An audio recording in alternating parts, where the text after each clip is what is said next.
Scortasini per Nedved,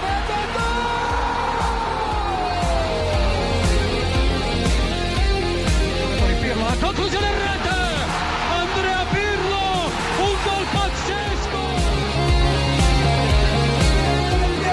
Del Piero, gol! Alex Del Piero! Palla di Pogacar, Pogba, rete, un gol incredibile! Pogba fa esplodere lo Juventus Stadium!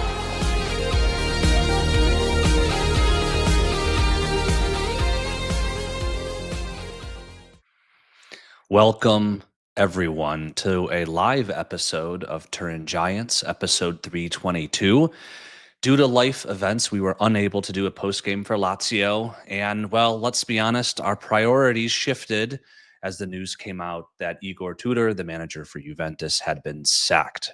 And so today, what we're going to focus in on, though we will probably reference the Lazio game, what we will focus in on is Igor Tudor's tenure at Juventus, breaking that down, what we predicted, how we feel about it, as well as the look ahead, seeing what information Frederic has received since our scoop episode that we did this morning, as well as from a personality aspect, from a squad building aspect, from a management aspect, what we feel about the project that Juventus is set to do moving forward.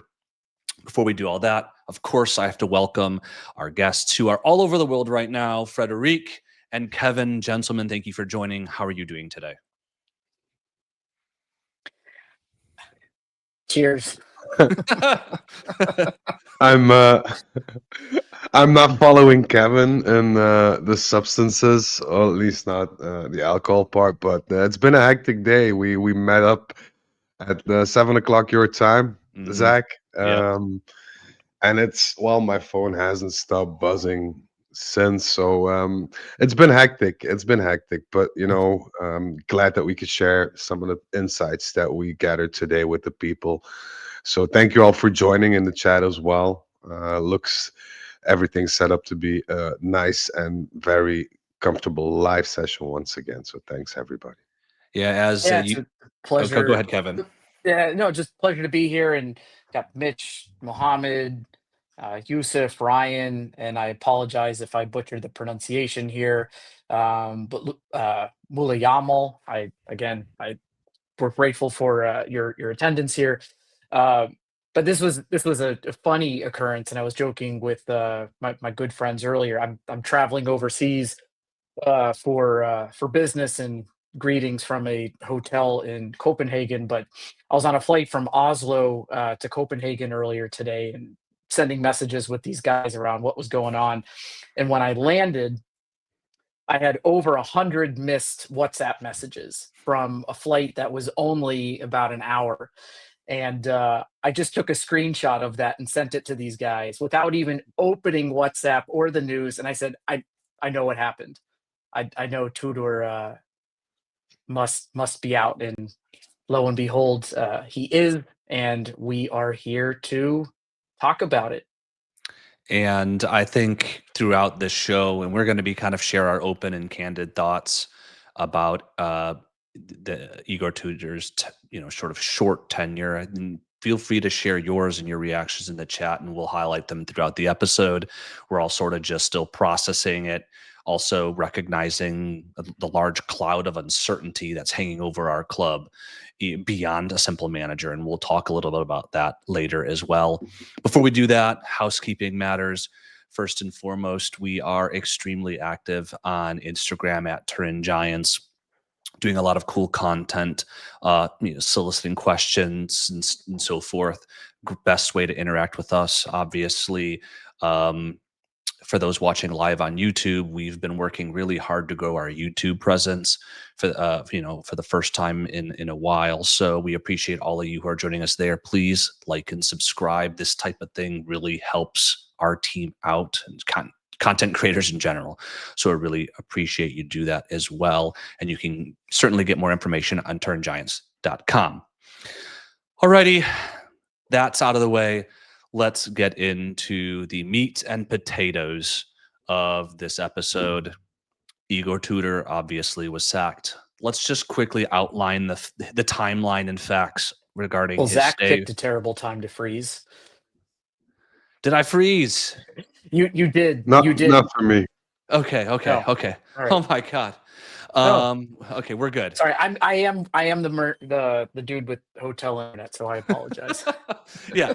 All right. Well, let's first lay out the facts, then we can comment on them. Igor Tudor was obviously hired later in the last season on March 23rd to help Juventus reach the top four for financial and sporting purposes, which he successfully did. We know he was not management's first choice to be manager this year, but they settled on him anyways. He led us into the elimination rounds of the Club World Cup, and then, of course, started this year with 3 straight wins before going on a run of 8 games without a victory, culminating in 3 straight defeats. That brings his overall record with us in 24 games to 10 wins, 8 draws, and 6 losses. I think we have to start here, and Kevin, will maybe go to you first. When we decided over the summer to keep Igor Tudor as our manager, did you expect not only an early exit, but one this quickly? Short answer is no. Did not expect an early exit. Did not expect him to be eating his panettone in October. That certainly comes as a surprise for where we see ourselves now. Especially with some of the investments that were made over the course of the summer, albeit incomplete. And we've talked at length about that with, again, an incomplete squad entering the season. And of course, some early injuries in defense have further complicated that manner. But still, you look at the players we have, this squad, in theory, should be good enough to compete for top 4, regardless of who the coach is, because these are professionals who have been playing their whole lives to understand what Juventus means. And someone who I think understands, in Tudor, understands Juve, understands what it means, and brings that intensity. And we've talked at length, and Zach, you've been very clear to point this out, around Tudor's inability to coach a team for more than 50 games and never really compromising on what he believes in with the squads that he's managed. And we barely squeaked by at the end of last season, holding on to that 4th place with that late penalty and all the emotion that came with Locatelli finishing that. But with the benefit of the summer, with the benefit of the acquisitions, coming into the season with, I think, a lot of things across Serie A potentially working in our favor, with the coaching overhaul and kind of mass exodus that went around, and Agreed. and Atalanta without a Gasperini, Conte entering his 2nd season, and we always know what that means. The challenges with Milan, just what they have not been producing as of late. Inter with an aging squad, with the humiliation of dropping. They were in the race for a treble and left empty-handed, bringing in a Kivu, and who I think kind of showed some promises, but not maybe up to the level of Inter standards. That we should have an opportunity to compete, and going 8 games without a victory is, I don't know, borderline inexcusable. The thing I will say, and I turn it over to Frederic, is I feel bad for Tudor. I do.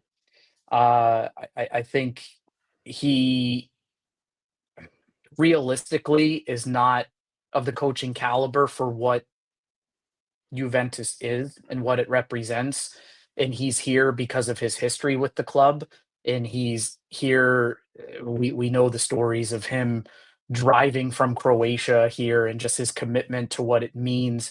But what I will say is multiple things can be true at the same time, in that He is not the main issue with this club. The challenges go way deeper into the management, into the structure, into the strategy, into what Juventus represents. But it can also be true that perhaps we did need a change and he wasn't getting the best out of this club. And whether it's the starting 11, whether it's game management, whether it's his ability to get the best out of the players on the pitch, it wasn't working. So I'm sorry to see him leave, but I also am happy to see a potential change. Although I'm not liking the names that we're seeing, we will get there. But I wish him well. I don't know what comes next for him. I know it's probably painful for a club that you represented over so many years, and it was probably the honor of his life to coach this squad, and to see it end this way in a bitter way, I feel bad for him. So I'll stop there. I think some of the viewers agree with you. We got Vincenzo and Mitch both noting the management aspect of it, senior management aspect of the squad, Kevin. But I'm gonna send the same question I gave to you over to Frederic. Is his early sacking, especially this early, a surprise to you, Frederic? I think we spoke about that, you and Isaac, in our episodes during the summer of the Scoop, where we thought that he wasn't going to carry out this season as a whole. I'm actually a bit surprised. However, if you look at the results, I think we should be happy because last year we dragged Mota into a long stretch of negative results, and the players followed, the results followed, and it led us into kind of similar situation. I'm pretty relieved that Komoli stands up right now, takes action. If it's the right one, we'll never know, but at least something has been done now. I feel bad for Tudor myself as well because he represents Juventus in a way we cannot imagine. On the other hand, we knew what we were getting ourselves into. We had a little spark of hope, hoping that this time it'd be different. If you look at the statistics from Tudor's career, unfortunately, it wasn't. And you have to be a very strong coach if you're able to coach Juventus, even if you have a lot of experience. And Tudor had none of those qualities. And it is my understanding that Komoli had a different perspective of who should be coach. But given the fact that he just entered Continassa, so to speak, he tried with several, got declined, and then said to the people in charge who were in charge at Juventus at the time, okay, figure it out. I'll stand by you. I'll look aside, but if things go haywire, I'll be the first one to intervene. And he did just that. So it's a shame, but something had to be done. I mean, what we saw last night was inexcusable in every way, shape, or form. And I'm not trying to put the blame on Tudor as as the source of all evil, because he's clearly not. But he was limited as a coach. And now we'll see if this Juventus as a structure will survive and come out stronger than we have, because now it's really Komoli's time. And now we spoke about this in great length. I think the coming period will be the period where we can assess what Komoli does and how he does things and pass on judgment, if you will, because the honeymoon's over. And we've had a shit show of a honeymoon thus far. So I'm curious. Yeah, the honeymoon ended in divorce, which is unfortunate. But we talked a little bit about the management side, and obviously, Tudor's weaknesses. But I think it would be unfair if we didn't also mention the players. I mean, with their grumblings in the background of players like Perrine, Locatelli with his Instagram post right before the Madrid game or whatever it was, Cambiasso, sort of, whether it's not necessarily resisting the manager, but sort of having their own ego that's inhibiting a manager from getting the best out of his players. Like, Kevin, you had kind of referenced sort of a sick structure as well. What portion of blame goes to these players? It's hard to determine a percentage, and all I can say is the players aren't without blame. I mean, these are professionals. Uh, we know that they make very good money. That all of us here would welcome the opportunity to be in careers that provided that type of income. And as fans who contribute parts of their lives towards supporting their performance on the pitch, like look at us right now. Three dudes sitting here talking about sporting team and great fans and followers joining us here live on YouTube, and the many who will listen to this recording afterwards take time. And what they ask is to see players show heart, grit, and determination. And I don't think any of us here are foolish to think that we're entitled to win every game just because we're Juventus.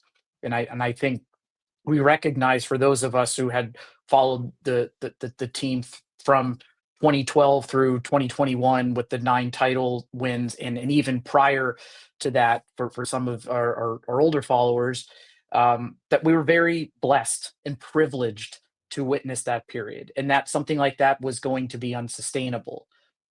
But if you're putting on this shirt and you're representing this club and you stand up for the badge, there's a certain level of integrity. There's a certain level of I'm trying to motion. Sorry, Kevin. I'm trying to motion to the thing, but my camera's reversed, Yeah. so I got confused. No, it's all good. It's we haven't seen the players put out consistent performances. We haven't seen them put out the grinta that we'd like to see. There's been way too many mistakes, from these players. And while the players on their own don't warrant Tudor still being here, they didn't help his cause. Frederic, I know you've reported on some locker room drama. What's your take on this? My take is that in every professional football club, in every locker room, you're going to have egos. And I'm fine with that because 90% of football players are big egotistical babies. However, if you are a world class player that makes a difference on the pitch and you provide and win points for your club, then it's not right, but it's okay, to quote Whitney Houston. But now we have players that are awfully mediocre, that think themselves or see themselves as world class players and act accordingly. And this is something that is unacceptable, that is really toxic or creates a toxic environment. And I don't have to, even put out names here. I think we can all pinpoint the people who contribute to a toxic locker room environment. But it's these people that think that they're better than the rest and deserve their spot on the starting 11 no matter what. So when I heard that Tudor was coming in, I had a little bit of hope. I was thinking that he'd break that cycle, get rid of overrated players, or at least put them in a position where they could self-reflect and think, hey, I have to work for my spot. I have to, sweat, blood, tears, whatever. But that didn't happen. No, the opposite happened. They reverted against Tudor in a sense, very sneakily. And I honestly think and hope that this is going to come bite him in the ass, because think of what you will about Kamoli, but he is fed up with the mentality of some players. And there'll be a lengthy discussion about the mentality of those players in question and the whole locker room in itself, regardless of who's going to be our next coach. And I'm honestly looking forward to that. Yeah, I think the message here is that I think we're in agreement. Our message here is that we're sorry to see it go this way with Igor Tudor, an individual that we like, but it was probably time for him to go, despite admitting that there's been failures at every level, senior management level, the coaching level, and at the player level. I think a lot of what the questions are in the chat have to do with kind of looking forward and or to comment about management. Do we trust management and so forth? our friend Colo99 with the joke that Loca helped Tudor get fired, and now he got Spalletti, who is well documented to not like Locatelli. So hilarious. But I think let's kind of maybe round out the Tudor bit a little bit before we look to the future. And I mean, just a simple question. Kevin, we'll start with you. Tudor was only in charge for 24 games, a blip in the much wider history of Juventus. What, if anything, will you take away from his very short time in charge? I will take away a man who I think wore his heart on his sleeve and jumped at the opportunity to represent the club that he loves. And the one example that I will give that I was fortunate enough to witness, having had the opportunity to go to many Juve matches, especially when I was living in Turin, I have never seen a coach come out during pregame warmups and be there with his side. Allegri, Conte, Motta, Sarri. I can't speak to anything before that. Sorry, I didn't see games. But the pregame warmups, players come out, put on a bit of spectacle for the fans. The coach is in the locker room. Tudor came out with the players. He was with them, even coaching them through warmups, challenging them, cheering them on. That's a man that didn't care for some of the protocol. He just wanted to be there in front of the fans with the players. And we can question his experience and ability to be a world-class coach and not being up to Juve standards. We can question the decisions that he made throughout his tenure, but you can't question his heart and you can't question his passion and what it meant to be a true Bianconero.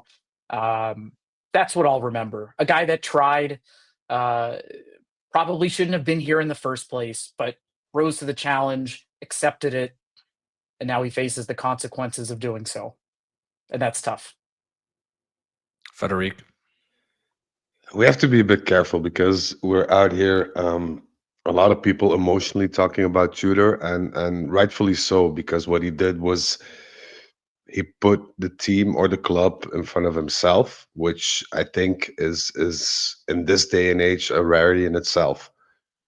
However, he's not a saint. I mean, the whole story of him driving from Split to Juventus, like people act like he was coming by foot with a cross on his back. I mean, he was sitting comfortably in his Range Rover. So, I mean, it's not like he sacrificed everything to beer, but what he I thought did, it was a Mercedes A-Class, but okay. that was the follow car with provision. No, no, but I mean, he tried his best. I honestly think that he tried whatever he could do, but he reached his ceiling in June. That was the epitome of what Tudor can do. We tried to stretch that out for obvious reasons that we already talked about, but you knew going in that this wasn't a coach that was going to get the most out of this team. But we were blindsided a bit because we thought, hey, we as a team we're stronger given the transfers and everything. So maybe Igor will pull it off. But then you see the mental aspect of a locker room or a team in itself when the teams get put under pressure by media, by fans, whatever. How do you handle that? And I think only a coach with vast experience or balls the size of elephant balls could weather the storm, and Tudor obviously couldn't. Um, I think he changed his formation 4 times during the game yesterday. That in itself is enough to say, okay, this is our stopping point, because I mean, this means that you haven't prepared well enough, or that you're just holding, grasping onto something that isn't there. So He heard you, Frederic. He heard you not making the right changes. So mind games. He did them all. He made all the changes. He did everything. He did everything. No, but it's sad. I mean, it's sad for him because to me, he's a Juventus legend. I saw him play. I saw him scoring that winning goal against Deportivo La Coruña in the Champions League when I still had some hair, and I have nothing but fond memories of him. And the memory now gets a bit tarnished in a way, but there's no room for emotion now. I said this several times, and I repeated this in our Scoop episode this morning. We need Champions League. It's as simple as that. If we don't make that, then Juventus, as we know it or as we knew it, is completely over and done with. So there's no room for emotion. There's no room for, looking back and the good memories. Or granted, he did some things well, but I dare to say that 60% of what he did was completely wrong and completely not in line with what we expect from Juventus as a whole, and especially not from the team. But I will I, reiterate and I state, I'm sorry, I will no, reiterate no, and no, no, state go ahead. that the players are at fault too. And I see a lot of Kamoli hate going on in the chat. I'll focus onto that a bit later on. We will Kevin, talk about sorry. Kamoli. We will talk about Kamoli and management and what we feel about that later. So stay with us. Kevin, what do you got? I want to defend my own emotional reaction here. And Frederic, my dear friend, saying there's no time for emotion, and our pal Sky here in the chat being very adamant that hates all this emotional sentiment. Don't bring feelings to this. He was paid to do a job and he failed. Yes, but I, I'm not. I'm just as upset as everyone here around the state of this club, Mhm. and where we find ourselves. It is unacceptable and inexcusable for a club of this stature after so many years to find ourselves in this position where we are going to have 3 coaches on payroll. It is inexcusable. Mhm. However, this is a game played by humans. Humans are emotional. We watch this because we like to see our team win. That gives us joy. That is an emotion. Like that's why we engage in sport and entertainment. And Tudor is a person who has history with this club. So seeing him try to bring more to it strikes emotion. He was not good enough. Far from it. Probably never should have been brought on, even though he wasn't first choice for this season. There were other options. That's a failure on Kamoli. That's a failure on Elkin. That's a failure on the rest of the Juve management structure for not having other options and putting all your eggs into the Conte basket, and then struggling to go after Gasparini, who had already given his word to Roma, who was not going to break that word, and not having any other options. Conte tried, wasn't up to it, ultimately failed, warrant given his sacking and the conversation we're having today. It is his, I guess in a way, yes, it is his fault because he didn't deliver upon the expectations. But all of us here know that he's not a Juve quality top coach, having never survived a full season with any team in his 10 plus years of managerial experience. So Mhm. yeah, I can show the guy a little bit of sympathy, and I'm not going to apologize for it. No, Yeah, granted. I'm sorry. I'm sorry, Zach. Go ahead. Yeah, I just was going to kind of echo that. I think when he was, and we've did episodes, we talked coaches over the summer in our Scoop episode series, and when we retained Tudor, for me at least, I knew that the end was written just by his history. I think good intentions, and I know he had good intentions at Juventus, but you don't go 13 years. It's like a job hopper. You review a resume, that's a red flag, and that's exactly kind of what he was. And I expected it to maybe be talking about it come winter transfer window, maybe not this early, but and that's going to kind of transition into our management conversation kind of as we look forward and what faith we have in this management team.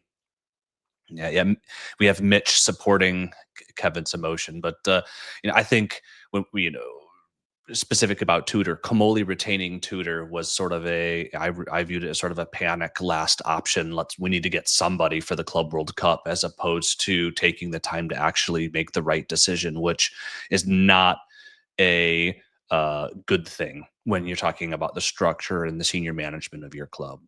Frederic, what were you going to say?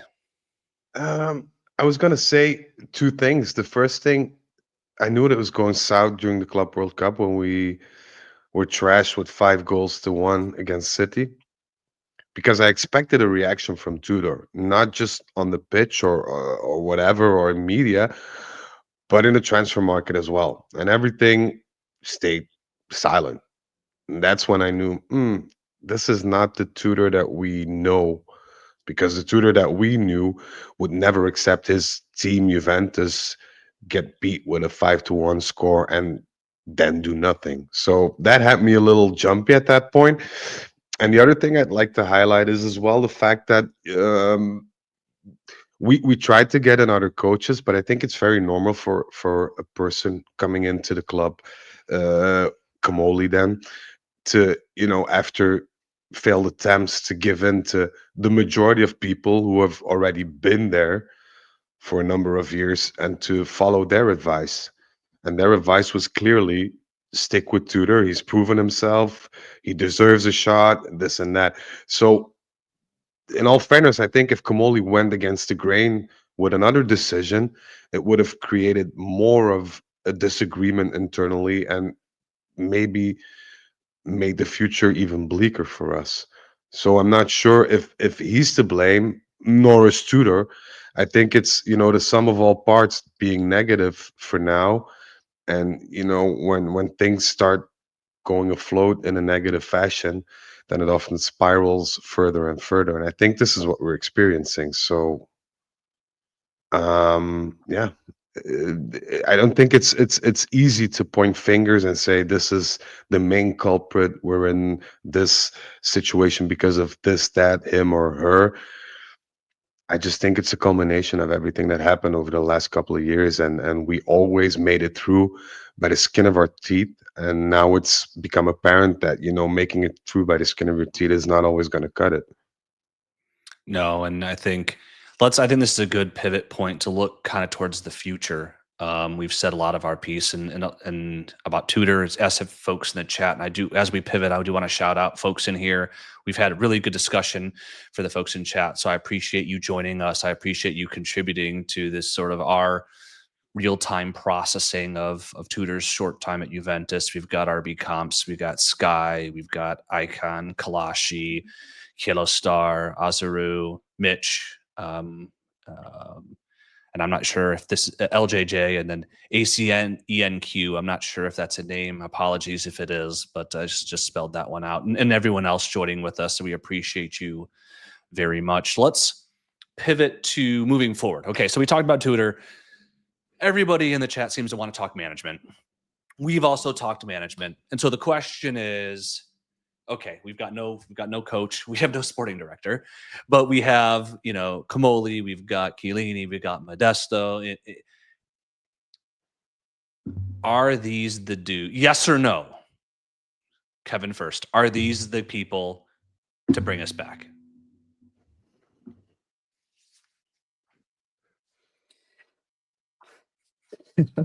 No,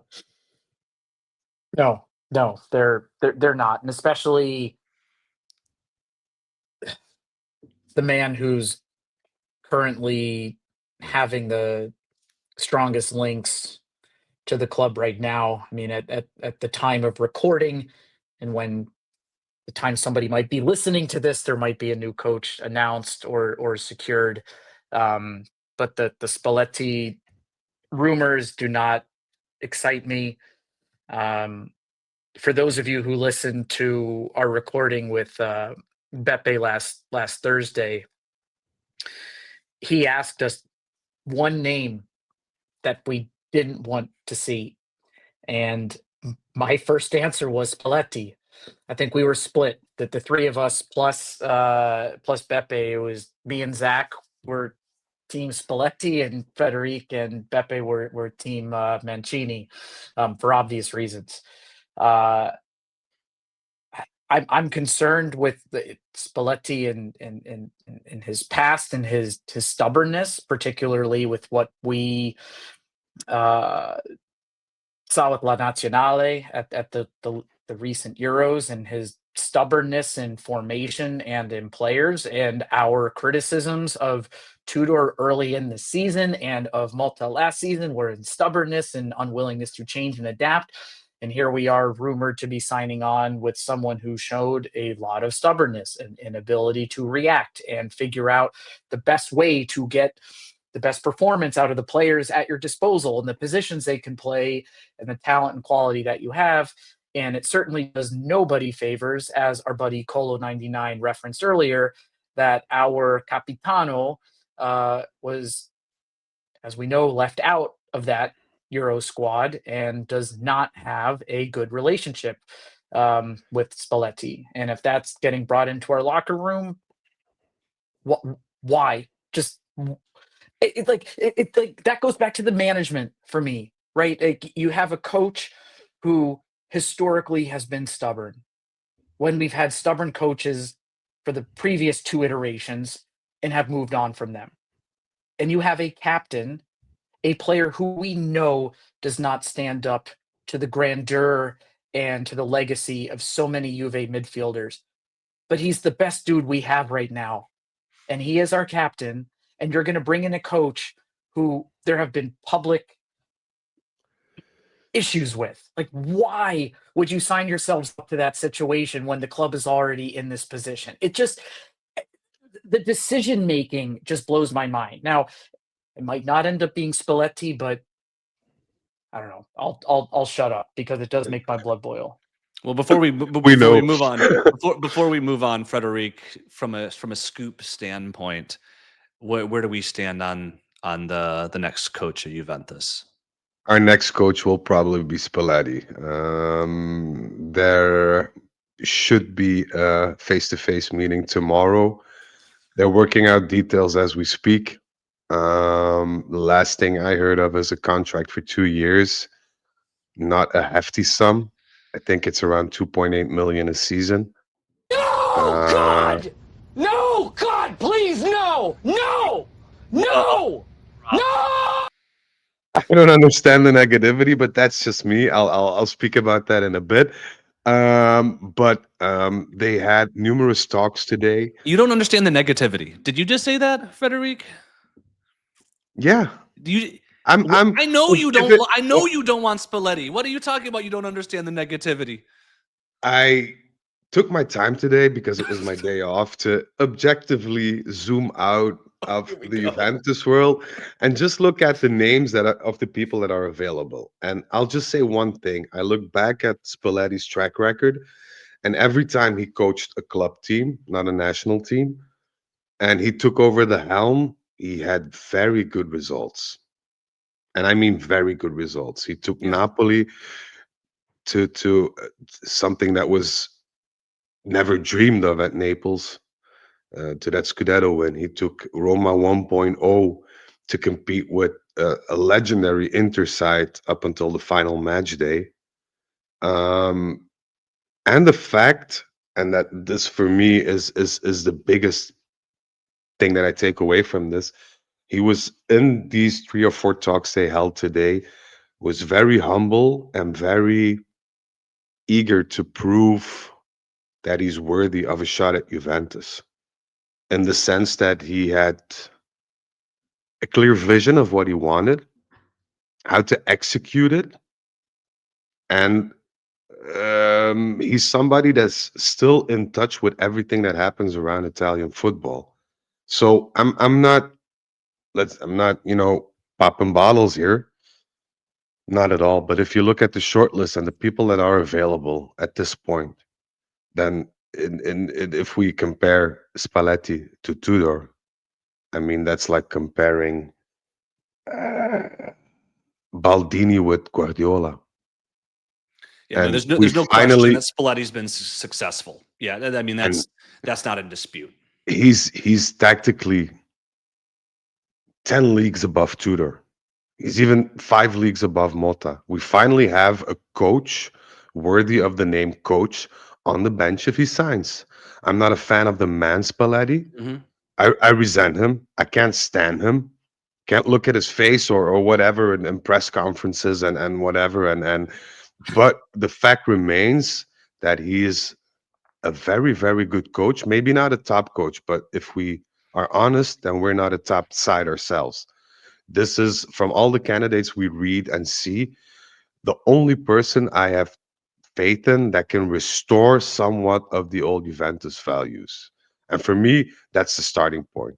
I don't need to be winning Champions Leagues or Serie A's, but I need my team to be competitive in some way. And I think he's the person that can do that.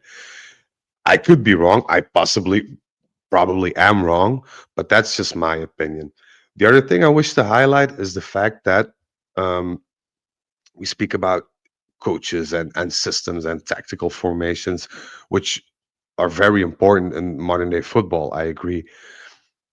But the first thing that you need to do is make yourself visible as boss in whatever way, shape, or form. And Tudor didn't do it. Mota didn't do it. Spalletti is somebody who's very rigorous, very structurized, and comes in day one and says what he expects. And he expects the players to follow him. And if you don't follow him, you're out. So it kind of leans towards the mentality that Kamoli has. And I think that's good because you have a coach and a general director who both have share a same view, meaning that our general director, the person who's responsible for whether or not signing Spalletti, will eventually have to follow him. If that's a good thing, I'm not sure. Nobody has a crystal ball, but at least we know that there are people with a vision and people that will, stay afloat or try to keep the ship afloat. So I'm positively optimistic if Spalletti's going to be the man, just because of the things that he's proven that he can do. I don't like him, but I don't have to go out with him. I don't have to share my bed with him. I just want him to get this squad to play football. I mean, And there's three bonuses for Spalletti as far as I'm concerned. One, it is true. He's a proven winner. Over 1,000 games managed. He's been very successful in over the last decade, especially with the Roma, his in Napoli, and his Inter team. Two, he will be an adult in the room. I think a lot of us expected Tudor to come in there and kind of bring people by the neck if need be to kind of wake up and have some balls. It didn't happen very clearly. He'll go in there and he'll at least try to do that. And maybe the most important reason why Spalletti would work is that he's bald. Obviously, a point of appreciation for Frederic and I. But as I say, kicking it back to Kevin, that he'll be an adult in the room. I said this morning when we did our scoop episode that Spalletti kind of has his own brand of insane, not to Conte level, but he has his own kind of brand of insanity. And as far as I'm concerned, the odds are just as good that his brand of insanity could rally this team as destroy it. Is that the take you have, Kevin, when you look at a potential Spalletti-led Juventus, or at least this version of Juventus? That's a really good question, and honestly, not something I had thought about, but maybe they do actually need that. So let me pause before I continue. So what I said earlier around my displeasure around his potential hiring remains true. I don't like this option for these reasons. I think we have the potential to be signing ourselves up to some of the same challenges we've experienced with other managers, albeit he's much more experienced. And the challenges with Locatelli, I don't like either. Frederic brings a lot of kind of level-headedness to this because Frederic, I know you don't like him as an option either, but trying to be market. This is a first. This is a first. Level-headed. It is. Zach, It I is. can't believe I've I'm marking described the day Frederic and as time. being Oh my level-headed. god! All right, continue, Kevin. Um, there aren't a lot of options out there. someone with experience who can come in and put this locker room in its place and get them to understand what it means to be representing this shirt. So even though Spalletti, to the best of my knowledge, is no Juventino, given the Napoli tattoo that he has on his left forearm, Mm, I don't know. Being Italian, growing up in Italy, whether he's a Juventino or not, he understands what it means to put on this shirt. He understands the significance of this club, and if that craziness can get people like Cambiaso to like put his head down and just deliver, who have shown a level of unwarranted entitlement, and people who aren't coming in and doing the work that we expect. Uh, let's just say I'm willing to be surprised, and I look forward to it. I'm just gonna add something, Kevin. You made a lot of sense. I want to add two things. Spalletti never in his whole career said something bad about Juventus or started some polarizing thing about Juventus, as most coaches in Serie A do. So I feel that the respect was always there. And another thing, his son has been working for Juventus for 2 years already. He's a scout or part of the scouting program of Juventus. So to me, I see somebody saying, yeah, Napoli fan, Napoli tattoo. He could even tattoo the Scudetto from Napoli on his forehead. I don't even care. I just want somebody capable. I want somebody who has a track record, a proven track record of ships that are sinking and salvaging them and pointing them in the right direction. And this is a person that I don't like as a person as a whole. But if you have the balls to enter Rome and tell Totti to fuck off, then you got a big set of balls on you. And I think this is something that we need at this point. I think the whole kindergarten, dressing room, toxic environment thing has gone a little crazy, has gone a little too far. And I think we need somebody firm to put a stop to that and lay the foundation for what we try to achieve. So I see a lot of similarities with Conte in that respect because Conte came at Juve, didn't have a proven track record, but set the bar high. He set the bar high. He set the goals high. He knew what he wanted to achieve. He knew what he had to do in order to achieve those things and was in complete harmony with management back then and with the players. And there's not a single player that's going to talk badly about Conte other than the fact that they had to work their asses off until literally vomiting. And that's the reason why we thrived under Conte.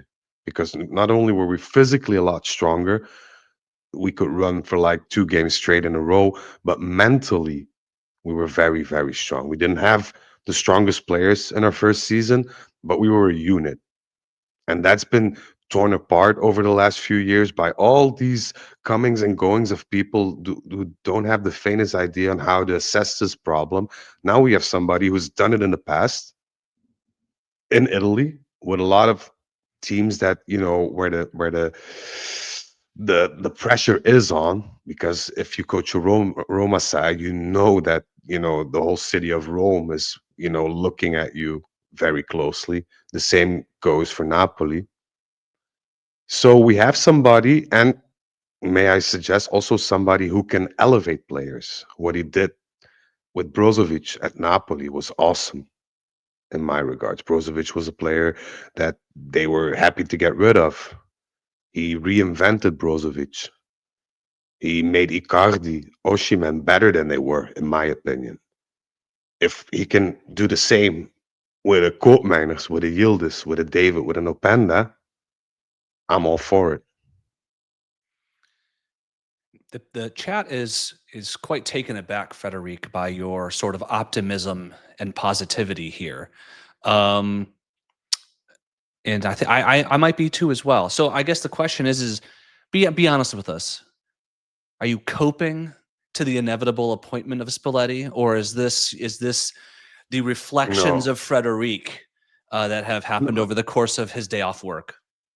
no. I mean, it was pretty obvious. I wasn't pro Mota from the get go You were not. because I wasn't, and I think we have testaments to that Yeah. on YouTube as well. Yeah. But because the issues that Mota had, or the how shall I put it, the negatives were so apparent even before working on them that I wasn't sure that he was going to remedy them. I felt the same with Tudor. I mean, you and I shared that same opinion, and the track record once again spoke for itself. Now have a chance to get a coach in who knows Serie A, who knows the players, who knows Juventus as a team and what it represented, who knows also the insides and outs of Juventus to this day because the son works there full time, and he is somebody that has proven that he can pull off amazing things if given the chance and support. I mean, if you put those positive outcomings, and you zoom out of the whole shit show that we're in right now, then it makes sense. It just makes sense. And this is the first time in years that I feel like something is making sense with regards to a big Juventus decision. So that explains my positivity. I'm not going to say that this is, the thing that's going to salvage us and get us Champions League trophies in, or that Spalletti's demand to do so. But at this given point in time, in the situation that we're in right now, this just makes a whole lot of sense. And that, for me, speaks volumes. All right. Paid Well, it makes a spokesman. whole lot of sense compared to the alternative of that is quite the creative spelling of Palladino, but I'll He's give you a made him pass on that. Brazilian. He's It's made the him Brazilian. On SJ. Yeah. But No, it makes sense. look, I'm not a Spalletti fan. I think I've made that quite clear. But if gun to my head, a choice between Palladino and Spalletti, it's every single day and twice on Sunday Spalletti over the alternative of Palladino, where Palladino is in his career right now, Yeah. and having faith that somebody come in and get this locker room in order. And Yeah, not just so Palladino. well, hold on. Yeah, I'm that's sorry. what I'm getting. That's what I'm getting at, Frederic, is Kevin. Paid Spalletti spokesman Frederic. All right. Has he convinced you that he is the man over not just Palladino and Mancini, who I know that we don't want, but guys like Terzic or Marco Rosa, or I don't even know if I should include bringing back Mota into this equation. But like when you look at the Rajabi or Zidane, maybe some of the ones that are just way out of reach. But like, is Spalletti? Are you convinced now? Is the best we can do under the circumstances Spalletti? I mean, Frederic had some great points, and the folks in the chat have supported that. And for those listening to this and not watching the live stream, the surprise of the positivity that Frederic has oozing out of him over Spalletti's candidacy for being our next manager is surprising our audience here. Look, but it's not my job. Like we're three bums talking about a club that we love. We're not paid and contracted millions to be putting this team together. I don't know if he's the best. I think just if you tell me between Spalletti, Mancini, Palladino, definitely not Palladino. He's not there yet, given where we are. Do I think he has an opportunity to coach Juve in the future if he continues to grow? Yes, I do. Now, no. I don't like Mancini for obvious reasons with everything that he represents. And Spalletti, I'm not a fan of. I think if we knew that we were moving on from Tudor, this might be an unpopular thing to say. I would have jumped at Rafa Benitez before he just signed for Panathinaikos or whoever he just signed for within the last week. He's obviously a senior guy who it's not even worth talking about because it's a non-option at this point. But I just don't know. I think Frederic gave him a pretty good fighting chance and brought up a lot of good points, but All I don't right. know. We stand here convinced by Frederic, advocate Frederic. So, real quick question before we kind of transition and talk about the player side of this.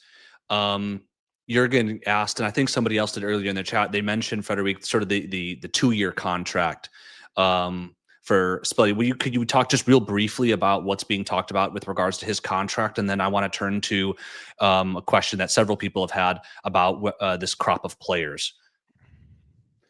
Well, it's a 2-year contract, but it's not a 2-year contract. There's nothing set in stone yet. The first talks were about a 3-year contract that was demanded by Spalletti, which Comoli said, I'm not going to do that because we have 3 coaches that we're going to pay simultaneously. I'm not going to take that risk, with all respect. And the last thing I know is that Spalletti himself said, well, just give me a contract to the end of the season, and we'll just take it from there. Maybe they'll put some clause in, like if they reach Champions League, then it gets automatically renewed for 1 season, which I wouldn't be opposed to, because if you can get this team to where it is right now, and you can get them into Champions League direct qualification, I think you earn that extra season. And we all know that Spalletti is a guy who needs a project or a long-term vision in order to thrive. So, with that being said, I think the general consensus here is, let's give it a shot. I'll fuck off if it doesn't work, but if it does work, I want to make sure that I can expand this. And I think that's music to Comoli's ears as well, because Comoli knows for a fact, and we have to be very objective here. I know we're Juve supporters, but if you have, as a top coach, have the choice between coaching a number of teams, then probably Juventus will be, downward to the list if you're not a Juve fan, for simple reasons. We don't have the money that Liverpool, Barca, Real Madrid, Manchester City, hell, even Newcastle have. We certainly don't have the appeal, especially not if we don't qualify for Champions League. And third, we're still under UEFA investigation. So I think we need to take this one step at a time. Get the qualification in, and I hope that we can be sure of qualification by the end of April or something, that we don't have to, nail bite our way through May and the beginning of June in order to get salvaged, and then see what we can do and what the needs are for the team and the club. And I think that's a better way of getting things across, rather than to just haphazardly put something together and bring a structure in, because that's how it went with Motta. Here are the keys to the kingdom. You got 4 years. Oh, you want Koopmeiners? No problem. We'll get them for you. Nah, 70 million. Nah, done. You see where those choices, ended up. So I think it's very thought out of. It's very planned, not haphazardly put together, but something along the lines of, I need to prove myself. Comoli, you need to prove yourself in between the lines, but the players as well. So with that being said, I think Comoli and Spalletti in that respect share a certain vision. And whether they'll renew that for 1 year, 2 years, I don't care, because if Spalletti gets results in that we need, then he deserves to stay. It's But not this like was the guy that was also available at the beginning of the season, though, ah ah. Quick fact: right? we checked. Okay. Yes. We checked with Spalletti, and before we got to the whole Tudor, and I even think Gasparini. I think the first Mhm. on the list was Conte, second was Spalletti, and Spalletti was emotionally heartbroken by what happened in Italy, and he said, "I feel very honored, but I'm not ready, Hmm. mentally nor physically, because this Interesting. whole national team debacle has put kind of a stress on me, and I'm, on the verge of falling into a depression, and I don't want to, burden you people with that." So that was a very unselfish decision that he made, because knowing Juventus, he could have signed a contract for 2, 3 years If and stand to if make that a is lot of true, money. respect to him for just That his Mhm. that's what self-awareness. my Yeah, yeah, yeah. my Yep. my my source told me, and he was actually heartbroken, and I think it was a call with Chiellini at the time, and he never stopped thanking Chiellini for the opportunity, but he said, I'm not capable of pulling this off right now. So having that insight, having that, self-reflection, to me speaks volumes about who you are as a coach. Because anybody can sign a contract, say, hey, I'm gonna get paid anyway. If they want to fire me, cool. I'll just grab the big bag of money. But it wasn't about the money, and it's never been about the money with Spalletti. Even at Zenit St. Petersburg, he made something about a team that wasn't. It was backed by billionaires, but there wasn't anything tangible there. He, made the first steps to make Zenit what Zenit is right now. Granted, they're not a European top side, but if you see from where they came from, I mean, hats off to him.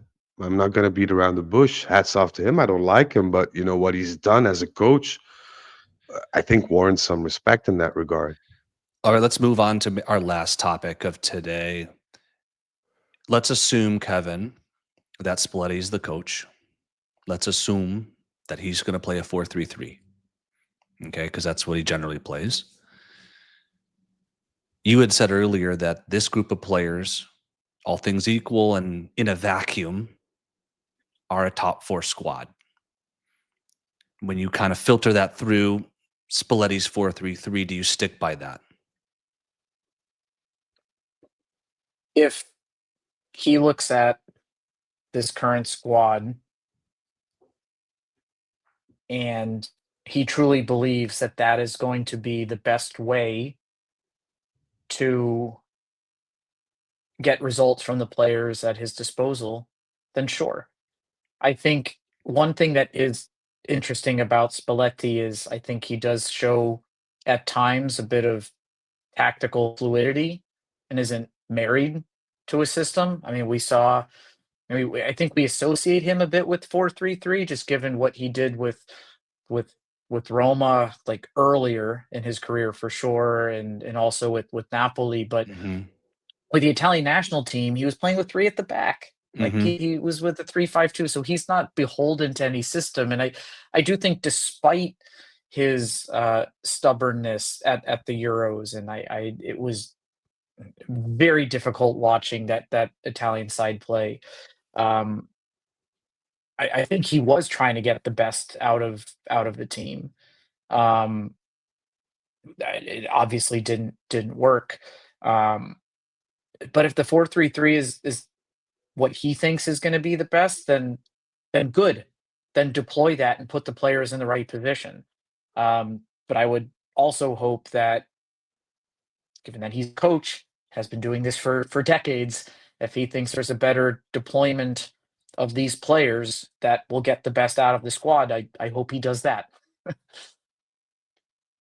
I think he'll stick with a 4-3-3, especially in the beginning. And if he gets more comfortable and gets to know the players better and maybe pushes them to the limit physically or gets them in a better shape physically, I think he'll try to adapt a 4-2-3-1 or, a 4-3-2-1, depending if you're in possession or not. And I think for our team, that's the best formation we could ever hope for. And in my opinion, I think you can get the best out of the players. We'll see João Mario a lot more in a 4-3-3, I think, which for me is a good thing because I like João Mario as a player. We'll get rid of the useless 2-man midfield, which for me is another reason to eventually pop a bottle of champagne eventually. And we'll get to see our new signings play a hell of a lot more minutes and getting accustomed to the fact that they're playing at Juventus, because we're quick to judge Openda, David, and granted, David and Openda are not my favorite players, but if you see the minutes that they had in a team that performs the way the team performed over the last few games, that's not a blessing for a new player. So we'll be effectively starting from zero formation wise, and I think a lot of players will be relieved because now you can judge players on the things that they can accomplish instead of having to pick a certain player because he fits your formation or your tactical approach to a game. Mhm. And that's the reverse card right there. So that's also one of the things why I'm cautiously optimistic about. All right, hit. I think we'll end with this. We're sitting on a 4-3-3, Frederic. What is Spalletti's best 11 4-3-3?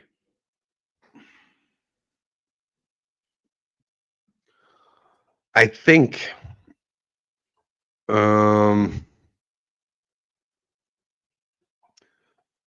Gregorio in goal. Hate to say it, but I think a back four consisting Kalulu, Bremer, Kelly. Bremer's. I Cambiasso. mean, yeah, I guess Bremer will be coming back. Sorry, go ahead. No. I mean, you could switch him with Gatti or Rugani for the time being. The same goes for Cabal, but then I think we'll see Locatelli Cope in a two-man pivot in front of defense, followed by a three-man offensive line consisting of I think Conceição, Penda, and Yildiz, with David or Vlahovic up front. So in that respect, I Thuram think on the bench. Yeah, I was going to ask if I mean that's a 4-2-3-1, not a 4-3-3. I know you had said that, but yeah. Kevin, do you agree with that formation? In a 4-2-3-1. No. I'm talking about. I mean, I'm just talking about. Do you agree 4-2-3-1 versus 4-3-3? And if you say 4-3-3, as no, folks I mean, in the chat say, what's going on with I'd Turan? go 4-3-3 because I mean, even in the 4-2-3-1, Coop Miners has been very vocal that he hates being that far deep. Mhm. I think that he struggles with that. But in a 4-3-3, I mean, with the players we have now, including the injuries, it's Kalulu, Gatti, Kelly, Cambiasso. The three in the midfield is Thuram, Locatelli, and either Coop Miners or McKennie. And the front three is, honestly, I hate that I'm going to say this right now, but I'd go Yildiz, Vlahovic, Conceição. And that's the beauty of it as well. I'd start Vlahovic. I've like his work ethic. I mean, yesterday's match was atrocious. But David right now, I think, I don't know.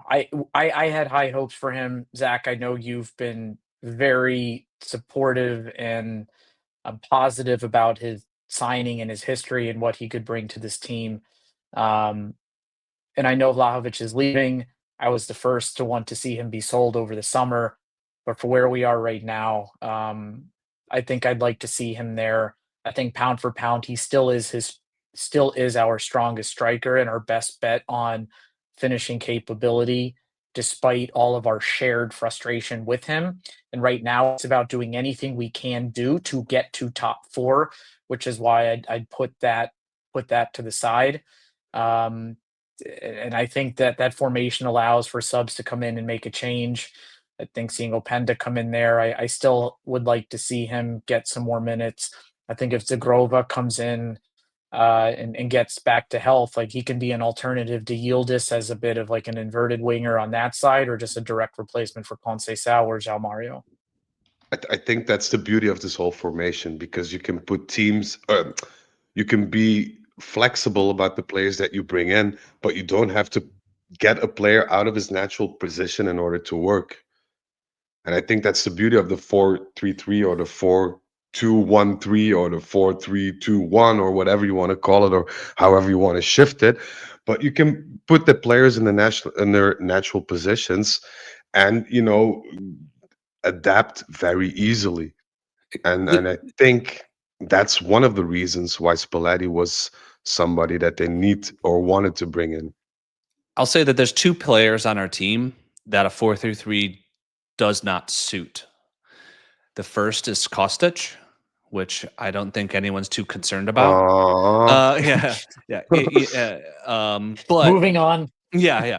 The other one is, we brought in João Mario to be more of a wing back, which is sort of his natural position, sort of based on how he likes to play, and because he's not really a true winger, and he's not really a good fullback because his previous club experimented with that, and it did not work too well. Are you concerned, Frederic, a player, João Mario, that we were excited to see at wing back might completely get frozen out of this squad if we switch to a 4-3-3?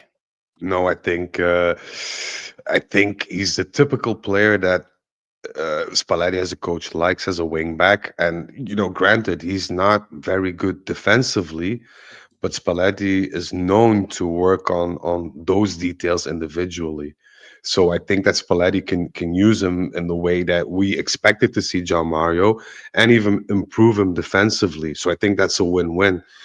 Also, given the fact that the couple of minutes that João Mario had, he's not going to be too happy, and I'm sure he'll get more under Spalletti.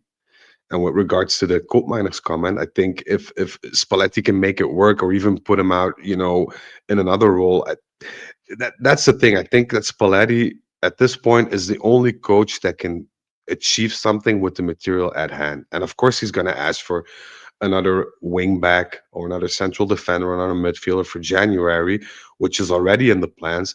But at least you have somebody who can bring the value and the rendement of the players that we have right now to a higher extent. And I think this is something that we desperately need, because if you see our players playing as a whole, they were underperforming. They were just underperforming. And if you're not the best team technically, and you don't have the best coach tactically, and you even lack the physicality, then there's not much you can do about that. Alrighty. Well, I think, ladies and gentlemen, my fellow panelists, Kevin and Frederic, I believe we've covered everything with regards to Tudor and the team moving forward. I really want to express my appreciation to the two of you gentlemen, as well as to the very active chat that we had. Y'all have been fantastic discussing and interacting with us on a lot of the topics. We will continue to bring coverage, Frederic and I, from the Scoop perspective, should that be necessary on the coaching front, as well as the broader TurinGiants team for our post games for the couple games we have this week, as well as into the future. So thank you for your time. Thank you for joining us. Thank you for your participation. And until next time, as always, Forza Juve. Mission failed. We'll get them next time.